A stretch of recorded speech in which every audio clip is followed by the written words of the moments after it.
Breaking news చూస్తున్నాం. మావోయిస్టులకు మరోసారి ఎదురు దెబ్బ తగిలింది. ఒడిశాలోని కంధమాల్ జిల్లాలో భారీ ఎన్కౌంటర్ జరిగింది. భద్రతా బలగాలు మావోయిస్టులకు మధ్య కాల్పులు చోటు చేసుకున్నాయి. ఈ ఎన్కౌంటర్లో 5గురు మావోయిస్టులు ప్రాణాలు కోల్పోయినట్లుగా తెలుస్తోంది. ఘటనా స్థలం నుంచి భారీగా ఆయుధాలను స్వాధీనం చేసుకున్నారు. ఒడిశా ఛత్తీస్గఢ్ సరిహద్దుల్లో మావోయిస్టుల కోసం గాలింపు చర్యలు చేపడుతున్న సమయంలో ఈ ఎదురు కాల్పులు చోటు చేసుకున్నట్లుగా తెలుస్తోంది. ఒడిశా రాష్ట్రం కంధమాల్ జిల్లా బెల్గర్ పోలీస్ స్టేషన్ పరిధిలో గుమ్మా అటవీ ప్రాంతంలో ఈ ఘటన చోటు చేసుకుంది. ఎదురు కాల్పులు చోటు చేసుకున్నట్లుగా తెలుస్తోంది. దీంట్లో మొత్తం 5గురు మావోయిస్టులు ప్రాణాలు కోల్పోయారు.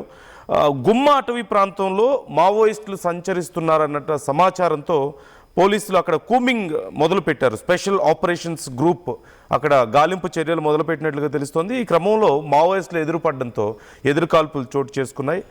ఈ కాల్పుల్లో మొత్తం 5గురు ప్రాణాలు కోల్పోయారు మావోయిస్టులు. రాయ్గఢ్ ఏరియా కమిటీ సభ్యుడు బారీ అలియాస్ రాకేష్, మరొకరు అమృత్గా గుర్తించారు. ఈ స్థలంలో ఇప్పటికే భారీగా ఆయుధాలు కూడా పోలీసులు స్వాధీనం చేసుకున్నారు. భారీ తల మీద 22 లక్షల నగదు బహుమతి ఉంది, రివార్డు ఉంది. అలాగే అమృత్కి 1.65 లక్షల రివార్డు ఉన్నట్లుగా అధికారులు ప్రకటిస్తున్నారు. ఇంకా కూంబింగ్ కొనసాగుతున్నట్లుగా తెలుస్తోంది. మరింత సమాచారం తెలుసుకుందాం. అక్కడ ఇంకా ఎగ్జాక్ట్గా ఏం జరిగింది, ఘటనా స్థలికి సంబంధించి వివరాలు ఎలా ఉన్నాయి, ఆపరేషన్ ఎలా కొనసాగుతుంది అనే డీటెయిల్స్ తెలుసుకుందాం. రవినాయక్ జాయిన్ అవుతున్నారు, మా ప్రతినిధి. రవినాయక్, ఇంకా డీటెయిల్స్ ఎలా ఉన్నాయి ఈ అంశానికి సంబంధించి? ఎస్ నందు, ఈరోజు ఎన్కౌంటర్ ఏదైతే ఉందో ఒరిస్సాలో జరిగిన ఎన్కౌంటర్ సంచలనంగా మారింది.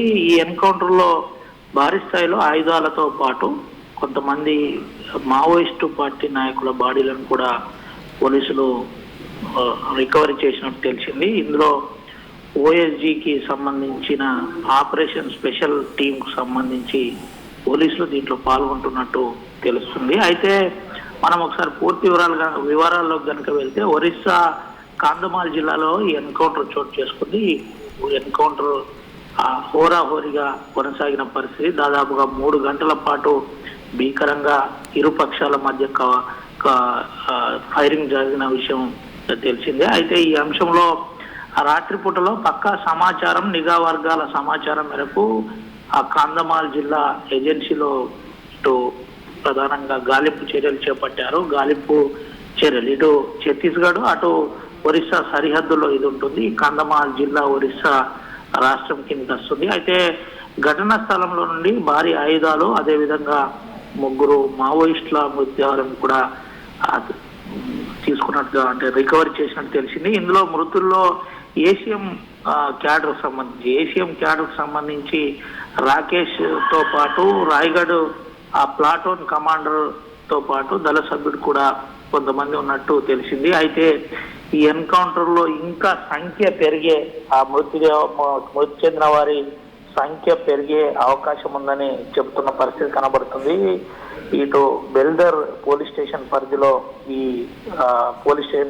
ఎన్కౌంటర్ కొనసాగింది. ఈ ఎన్కౌంటర్ అంశంలో ఇప్పటికే కేంద్ర రాష్ట్ర ప్రభుత్వాలు ఆపరేషన్ కగార్ అంశం తెలిసిందే. ఈ కగార్ అంశంలో కేంద్ర ప్రభుత్వం స్పీడ్ పెంచిన పరిస్థితి. స్పీడ్ పెంచుతూ ఎక్కడైతే రాష్ట్రాల్లో ఉన్న అంశాలు రాష్ట్రాలపై కాన్సన్ట్రేషన్ చేసిన పరిస్థితి కనబడింది. వరుస ఎన్కౌంటర్లు జరుగుతున్న పరిస్థితి తెలిసింది. అయితే ఈ రోజు జరిగిన ఎన్కౌంటర్ ఆ స్టేట్ లోనే సంచలనంగా మారిన పరిస్థితి.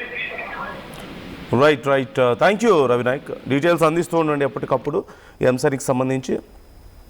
ఇంకా ఎక్కువ మంది మృతి చెంది ఉండొచ్చు ఈ ఎన్కౌంటర్లు అంటూ తెలుస్తుంది. ఇప్పటికీ 5గురికి సంబంధించిన వివరాలను పోలీసులు వెల్లడించారు. అందులో 2 కీలకమైనటువంటి మావోయిస్ట్ నాయకులుగా గుర్తించారు.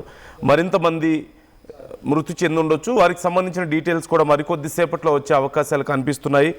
అయితే మనందరికీ తెలిసిందే, ఆపరేషన్ కగార్ చాలా ఉధృతంగా కొనసాగుతుంది. మార్చి చివరికల్లా 2026 మార్చి చివరికల్లా ఆపరేషన్ కగార్తో పూర్తి స్థాయిలో మావోయిస్టులను లేకుండా చేస్తామని కేంద్రం శపథం చేయడాన్ని మనం చూసాం. మావోయిస్టుల మధ్యలో లెటర్స్ కూడా రాశారు. ఫిబ్రవరి 15 వరకు కూంబింగ్ ఆపేయండి, ఈలోపు మేము నిర్ణయం తీసుకుంటాం, మేము లొంగిపోతాం, చర్చలు జరపడానికి మాకు కొంత సమయం కావాలని చెప్పేసి మావోయిస్టులు కోరారు. అయినా సరే కేంద్రం ఈ విషయంలో కనీసం ప్రతిస్పందించని పరిస్థితి కనిపిస్తోంది. అయితే స్వచ్ఛందంగా వచ్చి లొంగిపోవాలి, లేదంటే ఎన్కౌంటర్లో ప్రాణాలు కోల్పోవాలి. మరొక ఆప్షన్ లేదు. చర్చలు జరపడానికి కానీ లేకపోతే డిమాండ్స్ పెట్టడానికి కానీ అవకాశం లేని పరిస్థితి కనిపిస్తోంది. చాలామంది మావోయిస్టు పార్టీ పూర్తిగా చెల్లా చెదురైపోయినటువంటి పరిస్థితి. కీలకమైన నాయకులు చాలామంది లొంగిపోవడం, ప్రాణాలు కోల్పోవడం, అలాగే చాలామంది ప్రజా జీవితంలోకి వచ్చేస్తున్నారు, పూర్తిగా సమాజంలోకి వచ్చేస్తున్నారు. లొంగిపోకుండా కొంత సమయం తీసుకోవడానికి ఈ ప్రణాళిక కొంతమంది అమలు చేస్తున్నారని కూడా తెలుస్తుంది. గతంలో మనం చూసాం, విజయవాడ పరిసర ప్రాంతాల్లో చాలామంది మావోయిస్టులను అదుపులోకి తీసుకున్నటువంటి సందర్భాన్ని మనం చూసాం. అంటే చాలామంది లొంగిపోతే ఒకవేళ రికార్డ్స్లోకి వచ్చేస్తాం, పూర్తిగా మన మీద నిఘా ఉంటుంది అన్న ఉద్దేశంతో, అలాగని ఈ ఉద్యమాన్ని వదిలేసే ఉద్దేశం లేకపోవడంతో ఇంత భారీ ఎత్తున ఉధృతంగా జరుగుతున్నటువంటి ఆపరేషన్ కగార్ని తట్టుకొని నిలబడడం కూడా కష్టంగా మారిన సమయంలో చాలామంది అబ్స్కాండ్ అవుతున్నారు. ఒక మాటలో చెప్పాలంటే ప్రజల్లోకి వస్తున్నారు, ఏదో ఒక పని చేసుకుంటూ కూలీ నాలి చేసుకుని బ్రతికి ఏదో ఒక సమయం వచ్చిన తర్వాత తిరిగి మళ్ళీ ఉద్యమాన్ని ప్రారంభించాలన్న ఆలోచనలో ఉన్నారు. కానీ ప్రతి ఒక్కరిని వెంటాడి వేటాడుతున్నాయి కేంద్ర బలగాలు. ఈ సమయంలో ఇక ఎన్ని రోజులు మావోయిస్టు పార్టీ అసలు ఉనికిలో ఉంటుందనేది కూడా చెప్పడం కష్టంగా మారినటువంటి పరిస్థితి. డిస్కషన్స్కి అవకాశం లేదు, చర్చలకు అవకాశం లేదు. అయితే ఎదురు కాల్పులు, లేదంటే స్వచ్ఛందంగా వచ్చి లొంగిపోవాల్సింది, ఆయా రాష్ట్ర ప్రభుత్వాల దగ్గర లొంగిపోవాల్సినటువంటి పరిస్థితి. ఇప్పటికే కొన్ని వందల మంది మావోయిస్టులు లొంగిపోయారు, కొన్ని వందల మంది ప్రాణాలు కోల్పోయారు. కొంతమంది మాత్రం ఇప్పటికీ కూడా ఖచ్చితంగా ఉద్యమాన్ని కొనసాగించి తీరుతామంటున్నారు. కానీ వరుస పెట్టి కీలకమైనటువంటి మావోయిస్ట్ నాయకులందరినీ ఎన్కౌంటర్ చేసుకుంటూ పోతున్నటువంటి పరిస్థితి మనం చూస్తూనే ఉన్నాం. సో జరుగుతున్నటువంటి పరిణామాల మీద మీ అభిప్రాయం ఏంటి? ఇప్పుడు జరిగినటువంటి ఘటన, ఈ ఒడిశాలో జరిగినటువంటి ఎన్కౌంటర్కి సంబంధించి కంధమాల్ అనే జిల్లాలో ఎన్కౌంటర్ జరిగింది. దీనికి సంబంధించి ఇంకా డీటెయిల్స్ రావాల్సి ఉంది. ఇప్పటికైతే 5 ప్రాణాలు కోల్పోయినట్లుగా తెలుస్తోంది. అయితే మృతుల సంఖ్య ఇంకొంచెం ఎక్కువగా ఉండే అవకాశం ఉంది, మరిన్ని పేర్లు బయటకు వచ్చే అవకాశం ఉంది అంటున్నారు. ఒడిశా రాష్ట్రం కంధమాల్ జిల్లా బెల్గర్ పోలీస్ స్టేషన్ పరిధిలో ఈ గుమ్మ అటవీ ప్రాంతంలో భద్రతా బలగాలకు మావోయిస్టులకు మధ్య ఎదురు కాల్పులు జరిగాయి. మొత్తం 5 ప్రాణాలు కోల్పోయినట్లుగా తెలుస్తోంది. ఇందులో బారీ అలియాస్ రాకేష్ ఉన్నారు, మరొకరు అమృత్గా గుర్తించినట్లుగా తెలుస్తోంది. మరొక 3కి సంబంధించి డీటెయిల్స్ రావాల్సి ఉంది. బారీ తల మీద 22 లక్షల రివార్డు ఉంది, అలాగే అమృత్ తల మీద 1.65 లక్షల రివార్డు ఉన్నట్లుగా ఇప్పటికే తెలుస్తోంది. సో ఎప్పటికప్పుడు డీటెయిల్స్ అందిస్తూ ఉంటుంది RTV అంశానికి సంబంధించి. మీ అభిప్రాయాలను కూడా మాతో పంచుకోండి, కామెంట్. చరిత్ర సృష్టించినోడు ఇప్పుడు ఆ చరిత్రని తిరగరాయబోతున్నాడు. అబద్ధాల గోడల్ని బద్దలు కొట్టి నిజాలను రాగా మీ ముందుంచబోతున్నాడు. నిజమైన వార్తల కోసం వెంటనే డౌన్లోడ్ చేసుకోండి రా యాప్ని.